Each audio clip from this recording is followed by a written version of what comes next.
নমস্কার, আমি Monica's recipe and blog থেকে। আজকে আমাদের পারানার প্রসাদ হলো কী কী দেখো।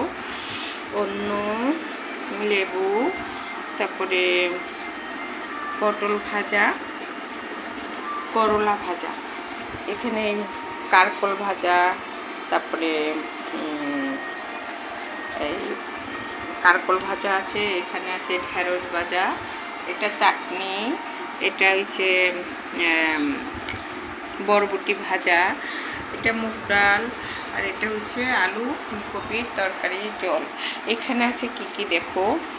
ঠাকুরের প্রসাদে খই, তারপরে মনেক্কা দিলাম, তারপরে এটা চিনি দিয়ে বানানো ঘরে, এটা লাড়ু, ঠাকুরের পিঠা, পুলি পিঠা।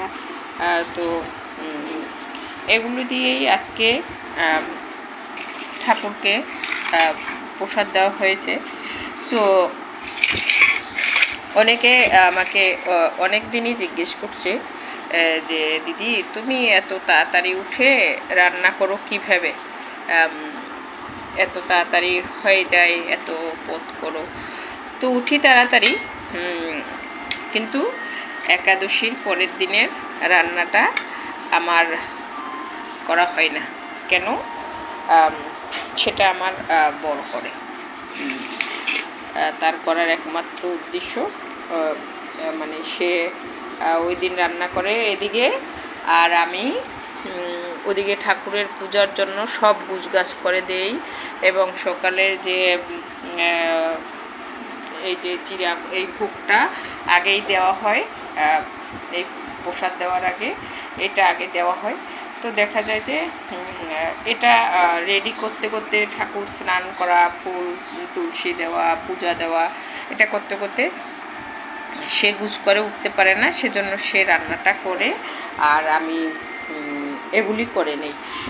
তো অনেকেই জিজ্ঞেস করছো, সেজন্য তোমাদের সাথে আজকে এই কথাটা শেয়ার করলাম। তো আমরা দুইজনে মিলেই একাদশীর পরের দিন করে ফেলি। তার জন্য এরকম সব পদের হয়ে যায়। আগের দিন রাতে একটু রেডি সব লাইন করে রাখি, কুটে অনেক সময় দেখা যায় যে কলার মোচা টোচা হইলে কুটে রাখে, কিন্তু না হইলে না, সকালেই কুটে তারপর রান্না করা হয়। তো সবাই ভালো থাকো, সুস্থ থাকো, সকলের জন্য শুভকামনা।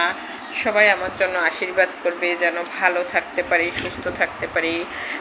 শরীর এবং মনটা তেমন ভালো নেই, তারপরও তোমাদের সাথে পেজে থাকার চেষ্টা করি। সবাই আশীর্বাদ করিও, হ্যাঁ।